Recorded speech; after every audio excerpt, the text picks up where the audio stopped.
아시죠? 그 두 종. 예수님이 십자가 돌아가실 때도 양쪽 옆에 두 강도가 있었던 것처럼 두 종을 데려갑니다. 그리고 그 두 종이 이런 얘기를 합니다. 우리가 제사를 드리고 내려올 테니까 여기서 기다리는 거죠. 아브라함이 우리라는 말을 씁니다. 우리는 누구였어요? 이삭과 아브라함이죠. 이 아브라함은 이제 눈치를 챈 거예요. 지금까지 그 15년, 20년 동안 지나면서 아브라함이 이삭을 탄생하는 그 과정 속에서 하나님을 경험하게 된 거예요. 그러니까 하나님이 이삭을 주셨는데 이삭을 죽이지 않을 것이라는 믿음의 확신이 있었던 거예요. 그래서 그들에게 이야기하죠. 우리가 돌아올 때까지 여기 기다리는 거죠. 역시 아브라함의 믿음대로 하나님께서 이삭을 살려줍니다. 이삭은 이제 예수님의 예표로운 거죠. 다시 죽었다가 살아남 부활, 죽음과 부활에 관한 예표를 창세기에서 말씀해 주고 있습니다. 이런 위기가 이삭을 통해서 에스더 사건을 통해서 야곱의 귀환을 통해서 이제 마지막에 그 헤롯 왕의 2살 아이를 다 죽이는 그런 사건, 정말로 엄청난 그런 위기들을 통해서 하나님의 역사가 이루어지는 과정을 우리가 보게 됩니다. 엄청난 위기죠. 이게 이제 올마이티가 이것이 엘샤다이입니다. 엘샤다이라고 하는 하나님의 이름을 다시 한 번 더 야곱에게 아브라함에게 상기를 시켜주고 있죠. 이 엘샤다이라고 하는 말이 이제 올마이티, 아주 전능하신 하나님으로 다시 확인을 시켜주고 있죠. 자, 우리가 그림을 한 번 더 볼까요? 그림을 보면서 아브라함의 이동 경로를 한번 살펴볼 텐데요. 아브라함이 이제 갈대 우르에서 살죠. 여기서 떠나게 됩니다. 떠나서 이 지역을 한번 보세요. 엘람 지역이 있고 야무투발이 있고 이 수사입니다. 이게 이제 에스더 사건이 여기서 이제 벌어지게 되죠. 쭉 이렇게 올라와서 주로 강을 따라 움직입니다. 이게 유프라테스 강이죠. 그래서 아브라함이 이제 유프라테스 강을 건너오는데 그래서 강을 건넜다는 이름에서 유래돼서 히브리라고 하는 이름이 생긴 겁니다. 나중에 설명하겠는데 히브리인들은 이 세 개의 강을 건너게 되죠. 유프라테스 강을 건너게 되고 홍해를 건너게 되고 요단강을 건너게 됩니다. 세 개의 강을 건너서 가나안 땅에 들어가게 되죠. 자, 이렇게 올라옵니다. 올라와서 이제 하란이죠. 여기가 바단 아람이고요. 하란에 머물고 있습니다. 여기서 머물다가 이제 아버지가 돌아가시죠. 여기서 이제 정착을 하려고 했습니다. 사실은. 그런데 아버지가 돌아가시면서 다시 하나님의 말씀을 또 받게 되죠. 그래서 여기서 떠나서 이제 가나안 땅으로 들어오게 됩니다. 가나안 땅에 왔다가 다시 또 에집트로 갔다가 다시 돌아오게 되는 과정들이 있죠. 이런 위기 과정을 통해서 하나님께서 역사를 이루어 가시는데 열왕기 하에도 보면 이 아하시아의 모친 아달랴가 있습니다. 이 아달랴가 왕족을 다 씨를 말렸어요. 왕의 씨를 진멸했습니다. 그냥 씨를 다 말렸는데 요람 왕 열왕기 하 11장 2절에 보면 요람 왕의 딸 아하시아의 누이 여호쉐바가 아하시아의 아들 요아스, 그렇죠? 이 요아스가 이제 유일하게 남은 이제 왕족입니다. 이 왕자를 죽임을 당하는 중에서 도적하여 딱 훔쳐내서 그죠? 저와 그 유모를 침실에 숨겨 아달랴를 피하여 죽임을 당치 않게 한지라. 이게 성전에다가 감춰온 겁니다. 그래서 이제 다행히 목숨을 유지하죠. 이게 얼마나 많은 위기에 정말로 사르는 판을 긋는 것 같은 그런 위기 상황을 거치면서 하나님의 역사가 이루어지게 되는 거죠. 그런 과정에서도 하나님은 절대로 끈을 놓치지 않고 구원을 이루어 가시는 것을 우리가 보게 됩니다. 바벨론 포로 중에서도 사울이 다윗 왕을 죽이려고 했죠. 그렇게 많은 죽이려고 했지만 하나님께서 끝까지 다윗을 지켜주시는 것을 우리가 보게 됩니다. 이것이 하나님께서 일하시는 하나님의 열심이라고 우리가 해석할 수가 있겠죠. 하나님은 위대하신 분이고 하나님은 여러분들을 절대로 놓지 않으십니다. 하나님의 손에 붙들려 있는 이상 여러분들은 안전하다는 것을 믿으시기 바랍니다. 창세기 20장 17절에 아브라함이 하나님께 기도하며 하나님이 아비멜렉과 그 아내와 여종을 치료하사 생산케 하셨다. 아브라함이 잘못했는데도 불구하고 벌은 아비멜렉이 받아요. 예. 그 아브라함도 자기 아내를 누이라고 속였고 자기 아들 이삭도 똑같은 일을 이제 벌리게 되죠. 그럴 때마다 하나님이 계속 살리셨습니다.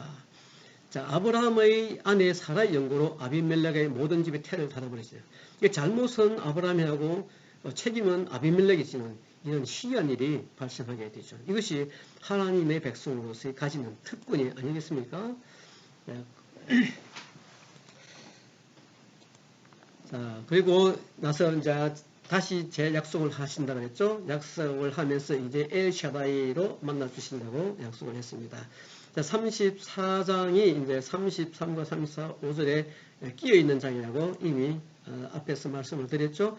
이것이 이제 디나 사건이고 이것은 다말 사건이죠. 유다와 다말 사건. 예수님께서 탄생 족보를 이어가는 과정에 있습니다. 이런 위험을 감수하면서 하나님의 약속이 계속 이루어지고 있는 거죠.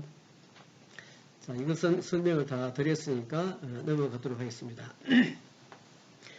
자, 여기 이제 또 우리가 중요하게 봐야 될 이것도 여러분들 설교 제목으로 설교로 아무튼 사용하셔도 될 것 같습니다. 이것은 이제 우리가 신앙생활을 어떤 세계관을 가지고 신앙생활을 해야 될지에 관한 이야기가 되겠는데, 이 전체적인 이야기는 예수님의 사생의 30년과 그 다음에 공생의 3년 기간, 십자가를 통과하고 부활하시는 사건과 연관이 있다는 것을 염두에 두시면서 한번 생각을 해보시고, 여러분들 실제로 또 삶 가운데 또 여러분들 성도들에게 한번 교육을 해 주셔도 될 것 같아요. 자, 이스라엘 백성들이 이제 애굽에 들어가서 이집트에서 생활하는 것부터 이제 시작합니다. 우리는 다 지금 현재 세상에 살고 있죠. 이집트에 살고 있다고 하는 것은 우리가 세상 속에 지금 살고 있는 것과 마찬가지입니다. 아직 믿음이 없는 상태, 세상에 살고 있는 상태, 이런 사람들이 있다면, 자, 그들의 믿음의 상태, 그들의 삶의 상태는 어떠냐면 이런 상태죠. 그당 죄악 가운데, 세상 가운데 살고 있는데, 그래도 하나님께서 그들을 사랑하셔서 그들에게 많은 이적을 베풀어 주십니다. 그리고 10가지 재앙을 통해서 하나님이 어떤 분이신가를 계속 보여주죠. 이스라엘 민족들에게도 보여주지만 또 그것을 통해서 애굽 사람들에게도 하나님의 그 위대하심, 하나님이 어떤 분이신가를 보여주는 겁니다. 그래서 성경에는 이렇게 이야기를 하죠. 그들이 내가 여호와인 줄 알리라. 그들이 내가 여호와인 줄 알리라. 무엇을 통해서? 하나님의 이런 기적적인 사건들을 통해서 세상 사람들이 하나님을 인식하게 되는 것이고, 그리고 이스라엘 민족들을 통해서 애굽 사람들이 보게 되는 거죠. 아, 저 사람들의 삶은 뭔가 다르구나. 그죠? 그래서 그들이 내가 여호와인 줄 알리라. 그러니까 우리는 하나님의 거울이에요. 좋은 아름다운 모습을 비춰줘야 되겠죠. 그렇게 함으로써 우리가 하나님께 영광을 돌리게 되고, 그렇게 함으로써 세상 사람들이 우리를 통해서 하나님을 알게 되는 거죠. 그리고 이제 불기둥과 구린기둥을 통해서도 하나님의 임재하심을 드러내게 되는 거죠. 이렇게 많은 어떤 기적적인 사건들이 많이 나타납니다. 특히 초신자들에게, 믿음이 없는 자들에게 특히 이런 기적의 역사들이 많이 나타나게 되는데요. 이런 것을 통해서 하나님을 자꾸 알리게 되고 하나님이 누구신가를 깨달을 수 있도록 이렇게 하나님이 인도하시는 방법 중에 하나입니다. 우리가 이런 삶을 아직 그러니까 육을 따라 사는 삶, 세상에 얽매여 있는 삶, 이렇게 이야기할 수가 있습니다. 이때는 많은 환란이 있을 수도 있고, 그 다음에 고통이, 여러 가지 환란들이 많은 시기라고 볼 수가 있죠. 그렇지만 이런 환란의 시기를 지나면 어떤 시기? 바로 홍해를 지나야 돼요. 우리가 이런 홍해를 지나야만, 이 홍해를 지난다고 하는 것은 엄청난 사건이죠. 인생의 대변환기가 하나님을 만나는 어떤 절정적인 기회가 있게 됩니다. 그렇게 이렇게 홍해 사건을 통해서 하나님을 이제 직접적으로 이제 경험하게 되면서 광야 생활을 하게 되죠. 자, 이것은 이제 광야 생활인데 우리가 지금 세상 사람, 이게 첫 구원받은 사람들이 만나게 되는 광야입니다. 이 광야에는 이제 율법이 주어지죠. 율법이 주어지고 이 율법을 통해서 하나님께서 계속 인도를 하게 됩니다. 그리고 하나님을 배워가게 되고 또 아직도 여전히 하나님께서는 말씀으로 그리고 예배를 통해서 우리를 양육하시고 우리를 계속 인도하시고 먹이시죠.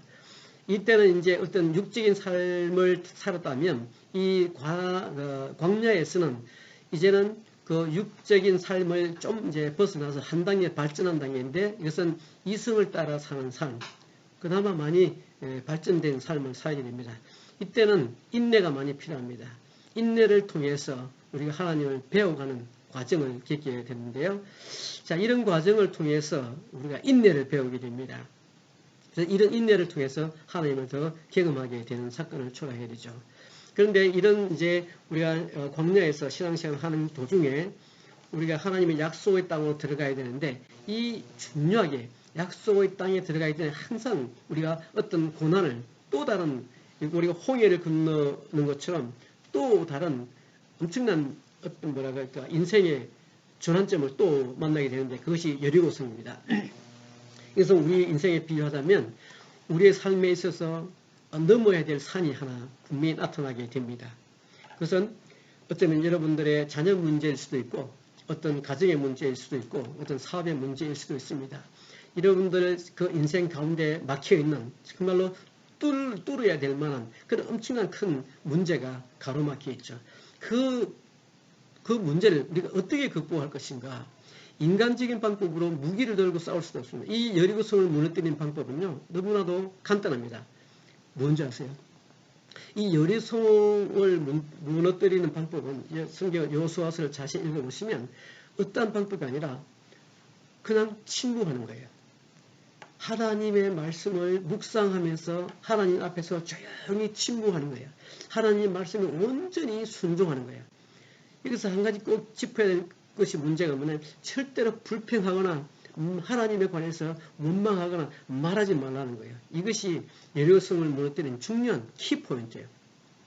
끝까지 침묵하면서 하나님 말씀에 순종하면서 지켰을 때 마지막 함성을 부르면서 여리고성이 무너지게 되는 거죠.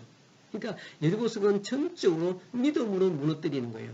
마찬가지로 여리고성을 무너뜨리면 이제 요단강을 건너고 나서 여리고성이 나타나잖아요. 요단강을 건너고 난 다음에 나타난 것이 여리고성인데 요단강을 건너는 방법도 홍해를 건너는 것과 달라요. 아까 유프라테스 강을 건넜잖아요. 홍해는 요단강에 비교할 정도로 더 크고 어마어마한 거예요. 요단강을 건너는 것은 정말로 쉬운 거예요. 그런데 우리가 물리적으로 봤을 때 쉬운 거지 실제로는 요단강이 더 어려운 거 아니에요. 왜냐하면 홍해는 이미 갈라진 것을 사람들이 걷는 거예요. 그렇죠? 홍해는 이미 갈라져. 하나님이 이미 갈라놓았어요. 사람으로서 도저히 불가능한 거니까 하나님이 이미 딱 갈라놓은 겁니다. 그리고 이스라엘이 이제 건너왔어요. 그런데 요단강 그러잖아요. 요단강은 계속 흐르고 있는 가운데 건너라고 합니다. 어떻게 건너죠? 말씀으로 걷는 거예요. 이것도. 이것은 믿음으로 걷는 강입니다. 홍해는 이미 갈라진 것을 건너왔어요. 너무나 쉬워요. 하나님이 하셨어요. 근데 요단강은 믿음으로 걷는 거예요. 말씀에 의지해서 제사장이 그 법궤를 든 제사장이 계속 물이 흐르고 있는 그 물을 밟는다는 것이 바로 믿음이에요. 믿음으로 첫 발을 내디뎠을 때 드디어 강이 멈추게 되는 거죠. 요단강은 실제로는 조그맣습니다. 그냥 사람이 건너갈 수 있는 건데 이 당시에는 홍수가 났기 때문에 건널 수가 없는 강이었어요. 그때와 지금은 많은 지형적인 변화가 있었기 때문에 잘 모르겠지만 그 당시에는 어쨌든 사람이 건너갈 수 없는 그런 홍수 시기였고 굉장히 그래도 힘든 강이었지만 하나님께서 믿음으로 건널 수 있는 하나의 방법을 제시해 주고 있어요. 그것은 뭐냐? 바로 말씀이죠. 이렇게 광야 생활을 지나면 우리의 믿음이 성숙해지게 됩니다. 그래서 이성을 넘어서 이제 믿음의 단계로 발전하는 것을 알게 되죠. 이 단계를 우리는 이제 이성을 넘어서 하나님을 아는 지성으로 사는 단계라고 얘기를 합니다. 그래서 이때는 연단이 많이 오게 되는데요. 이 연단을 통해서 우리는 더 앞 단계로 이게 통과를 하게 되죠. 이때부터 이제 우리의 성격이 형성되어지고 이런 경험을 통해서 믿음이 더욱더 견고해지는 것을 경험하게 됩니다. 그런데 자 이런 과정을 다 통과하게 되면 이 가데스 바네아에 도착을 하게 되는데요. 가데스 바네아에서 정말로 엄청난 사건이 벌어지게 됩니다. 가데스 바네아에서 가나안 땅에 들어간 것은 사흘길이라고 그래서 사흘길. 이게 사흘이면 뭐 그냥 굉장히 짧은 거인데 이곳에서 이 이스라엘 민족들의 정체성이 드러나게 됩니다. 그 정체성이 뭐냐? 바로 메뚜기 콤플렉스예요. 이 스파이를, 이 정탐꾼을 보냈는데 요수와 갈렙 외에는 나머지 사람들이 다 자기를 어떻게 보냐면 메뚜기 같다는 거예요. 자기들이 스스로 봐도 메뚜기 같다고 하는 거예요. 민수에 보면 그 땅에 네피림 후손, 그런 게 아낙 자손이 있었는데 자기 스스로 보기에도 메뚜기 같다. 그러니까 자기를 쳐다보니까 자기가 메뚜기 같은 거예요. 이것이 이런 정체성을 가지고 이런 세계관을 가지고 어떻게 예리고성을 어떻게 십자가를 통과하겠어요? 절대로 통과할 수 없는 거죠. 그래서 하나님께서 이 가데스 바네아에서 첫 1세대를 다 죽여버립니다. 그래서 1세대는 다 죽고 2세대만 살아남아서 이제 가나안 땅에 들어가는 그런 일이 벌어지게 되죠. 자, 이렇게 우리가 세계관의 문제가 있을 때 우리가 어떤 세계관을 가질 것인가 굉장히 중요하죠. 그렇죠? 하나님의 세계관, 성경적 세계관을 가지고 우리가 이 땅에서 승리할 수 있기를 간절히 바랍니다. 자, 이렇게 요단강도 이제 믿음으로 이제 건너게 되고 이제 가나안 땅에 들어가는데 가나안 땅은 어떤 곳이냐 하면요. 가나안 땅은 자기를 정복하는 단계예요. 아시겠죠? 가나안 땅은 자기를 정복하지, 내 속에 있는 자아를 정복하는 거예요. 내 속에 있는 분노, 내 속에 있는 나의 잘못된 이런 지식, 이런 것을 정복하는 단계가 바로 가나안입니다. 가나안의 삶의 특징은 바로 믿음으로 사는 세상이고 사랑으로 사는 세상이고 그리고 나누는 세상입니다. 이런 관계와 나눔의 삶을 통해서 믿음을 증명해내는 것이 바로 가나안의 삶이에요. 이것은 이제 영성으로 사는 삶입니다. 그동안에는 우리가 육을 따라서 또 이성을 따라서 어쩌면 지성을 따라서 살았지만 이제 가나안에 들어왔다면 여러분들은 이제 영성을 따라서 사는 삶입니다. 여러분들은 지금 어느 단계에 있습니까? 아직도 육적인 삶을 살고 있습니까? 아니면 이성에 따라서 삽니까? 아니면 지성에 따라서 삽니까? 그렇지 않으면 영성의 지배를 받고 삽니까? 여러분들 자신들을 한번 점검해 보시면서 늘 가나안의 삶을 누리면서 하나님의 나라를 소망하면서 사는 여러분들 되시기를 주의 이름으로 축복하겠습니다. 자, 오늘 강의는 여기까지 마치도록 하겠습니다. 감사합니다. 수고하셨습니다.